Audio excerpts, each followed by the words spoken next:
Hey everybody, this is going to be take 3. I've got a poor internet connection. I keep on getting kicked off. So if you've seen this for the 3rd time now, here I go again.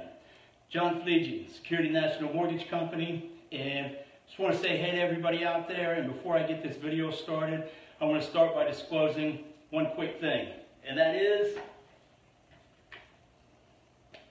I love realtors, all of them. Well, yeah, I love all of them. But the reason I say that is because this is a video that's directed at, a lot of different realtors. And for that matter, it's like, this is a good informational video for builders possibly too. And what I'm talking about is negotiating closing costs into the sales price for your government insured loan. Now, first off, closing costs, what is that? I've had a video in recent weeks about closing costs, which to a lot of people that may seem like a redundant thing, like everybody knows what closing costs are, but that's not necessarily true. For example, a lot of people who do like USDA loans, a no down payment loan, it's reasonable to assume that since you're doing a loan with no down payment, well, you might assume that you're not bringing anything to the closing table. But once again, even though you're not putting a down payment up on your loan, you still have closing costs as a factor. What are closing costs? Closing costs are fees from the lender. Closing costs are title company fees. Closing costs are taxes, insurance, state recording fees. Now, even if you purchase a home for cash, you have several $1,000s of potential expenses that go above and beyond the sales price. And so with a typical government loan, be it USDA, FHA, or VA, you're going to have expenses above and beyond that sales price. So even though you might be covered on the down payment, or maybe you're doing FHA and it's a low down payment, you're still going to have expenses. Let's talk USDA for a second. Let's say that you buy a $150,000 house, and you're buying this house somewhere maybe around Tulsa, maybe let's say Owasso.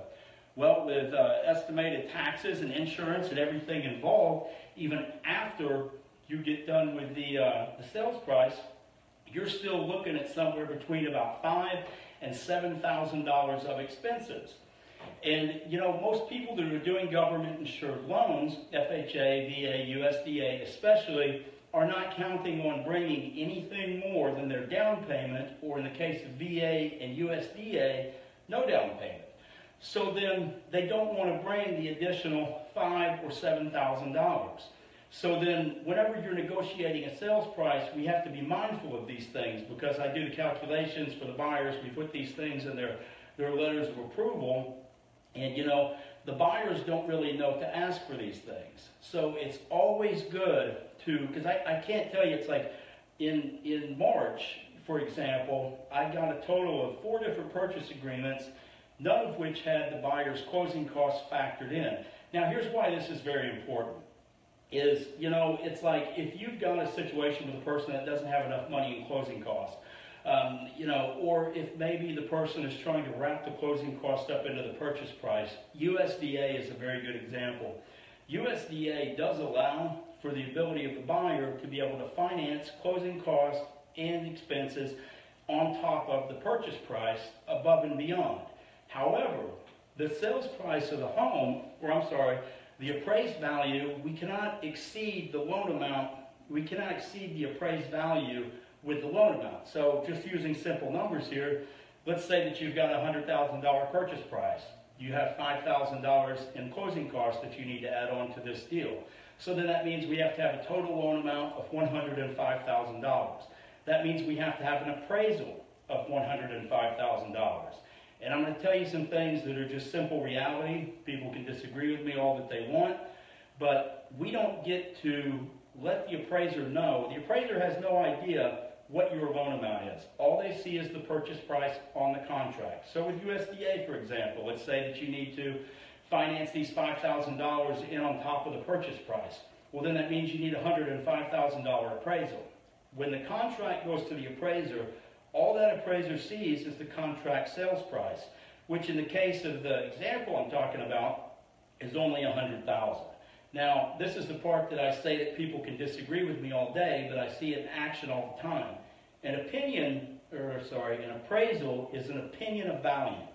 And just because an appraiser says that a house is worth $100,000, doesn't mean that it could potentially go a little bit higher.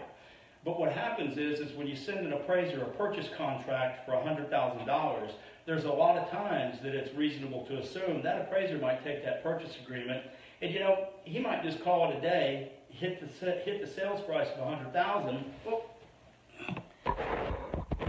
Sorry, had a notification, had to stop it.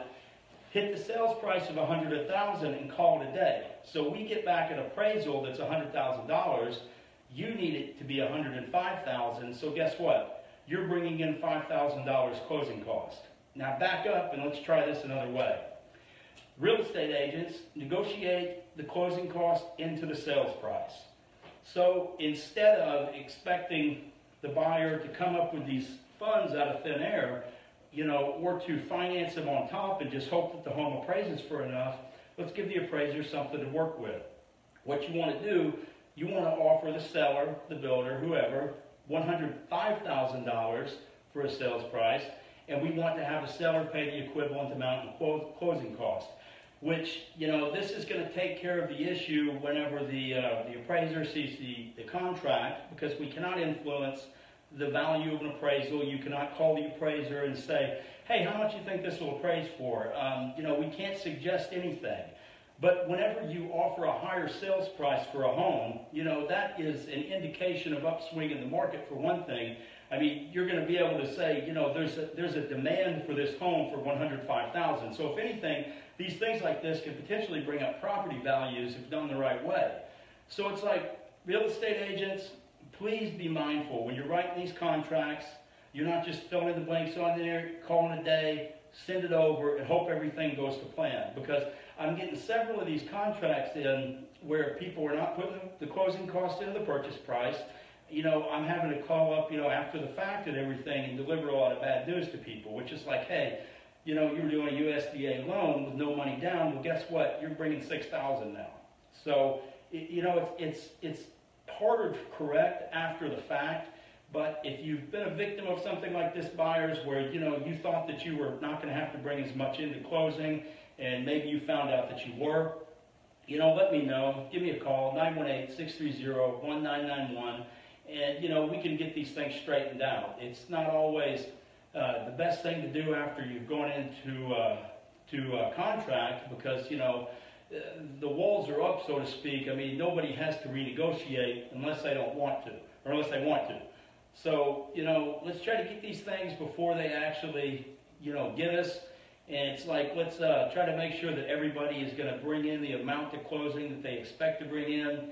And, you know, let's these government-insured loans. I mean, I can almost tell you, gosh, I want to say 99.9 of the government-insured loans, FHA, VA, USDA, that I do, you know, the buyer, their closing cost is negotiated into the sales price. You know, the sellers are paying for the closing costs because, you know, the whole point of someone doing a government-insured loan is they're looking to have little to no money out of pocket. So it's not just the down payment that comes out of pocket. You've got several $1,000s that come up for closing costs. So, hey, everybody, just remember, I'm John Felici. What do? I love realtors, okay? I want to make your job easier. I'll see you later.